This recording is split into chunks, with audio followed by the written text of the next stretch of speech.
Catus Maximus here, this time with a ratchet that's a little confusing. I don't know really if it's made by New Britain or Bonney. The reason I say that, obviously this is a very old ratchet, but it's kind of unique. It has an extra thick head. It's non-reversible with hot riveted plates. We know it's a much older ratchet because they're using two plates. It was simpler 100 years ago and a little bit cheaper to actually just through forge a ratchet handle, kind of like a box wrench, and then they just run a broach through to clean out the internal area, and the forging ends up leaving the recess for these plates. Whereas in more modern ratchets, of course, they forge it in a closed fashion, and then they machine out the internals. And that machining operations 100 years ago was more expensive and more involved than it is now. So old ratchets tend to have two plates, but they do tend to be reversible, which this one isn't. The reason this one's confusing, we just see forge, and those look like some forging numbers. Made in USA, so we know it's American made.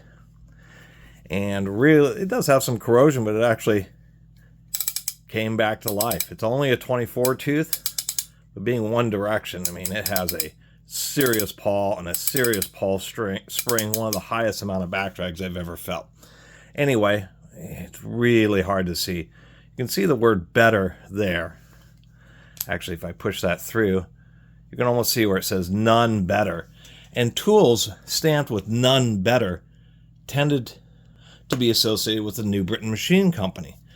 And this has a push-through anvil, so that's how you reverse it, is you actually pop the anvil, kind of like how a lot of clutch type or gearless ratchets work, where you have to push the anvil through. This one has a anvil that you remove all the way and put through the other side. But as I was looking at this anvil, I was cleaning it up and thought there was just some corrosion here until I realized, no, that's CV, chrome vanadium, so it is of this chrome vanadium era. Bonney was one of the companies that really pioneered the use of chrome vanadium. They might not have been the first, but they certainly knew about how good that material was and really boasted about it. And we know how good chrome vanadium is. It's still the standard a century later. But as we can see, this is a Bonney, I think that's a 4094. So I don't know if this is just an anvil from another similar type of Bonney ratchet, or maybe torque wrench put into a New Britain none better ratchet, or if indeed this whole assembly is none better. Either way, this anvil has certainly been with this ratchet, at least until it's been spray painted. Paid a whopping $3 for it, which I thought was a pretty decent deal. After lubing it up and cleaning it up a little bit, we can see a little bit of pretty heavy duty rust and corrosion, but surprisingly enough, it just came right back to life. Now, even though this head is so thin, and we can see compared to, say, this is a Napa Carlisle 90 tooth R1290 here, we can see as far as the absolute head height, it is way thinner.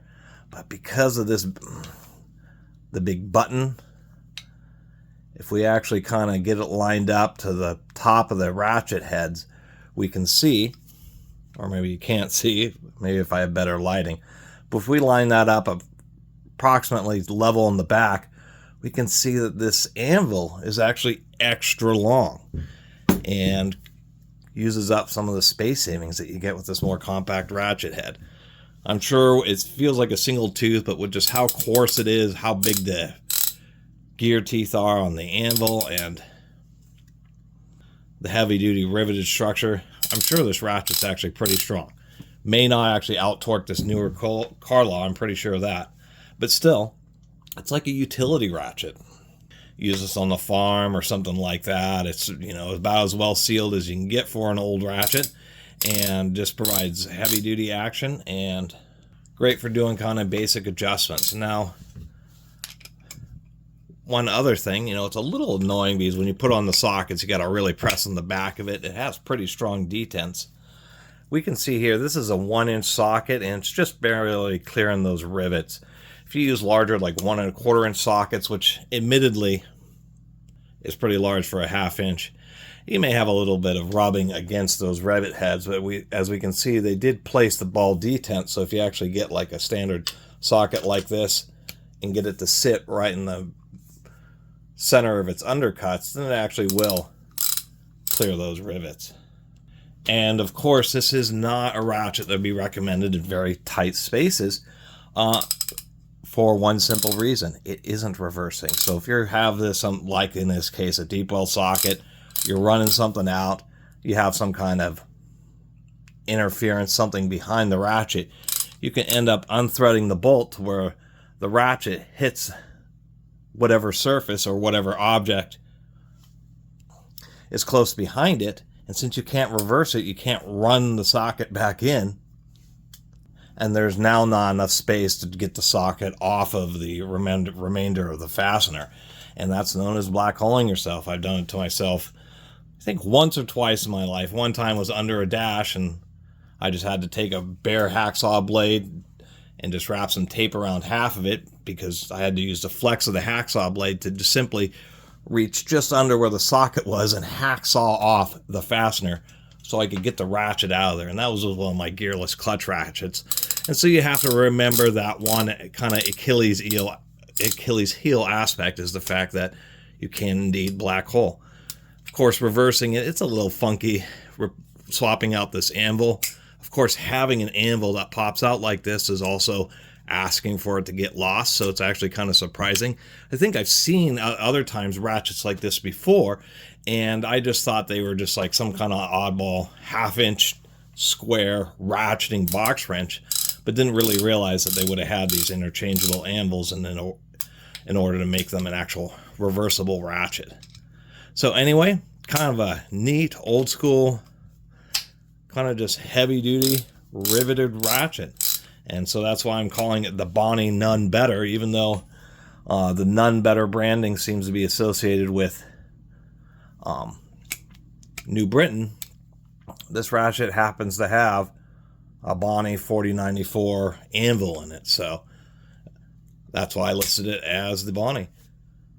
And one last thing that just seemed curious to me is, since they have to have two ball detents, one to retain the anvil and the ratchet and one to retain the socket, you think they would have, just taken this square and drilled a couple holes and dropped a couple balls in, but they put one on one side, and then they actually flipped it over 180 degrees and put one on the other side. And there must have been some kind of reasoning for that. Maybe it helps a little bit with strength, I'm not sure, but I thought it was curious that they would put the balls one on each side. Anyway, if you want to support the channel, you can always use the super thanks. And of course, I'm getting into doing movie recommendations. Sometimes old, sometimes new, sometimes random. Picked up this copy of Speed. This is the movie that basically made Sandra Bullock a star and what cemented Keanu Reeves as a star. Keanu Reeves really kind of got his break in a movie called Point Break. And then when this came out, this was just a big action movie that showed that, Keanu Reeves was big time. So it's definitely worth a watch. They get buses to do things that are kind of unrealistic. But it also has Dennis Hopper, plays a pretty good bad guy. Anyway, thanks for watching. See you next time.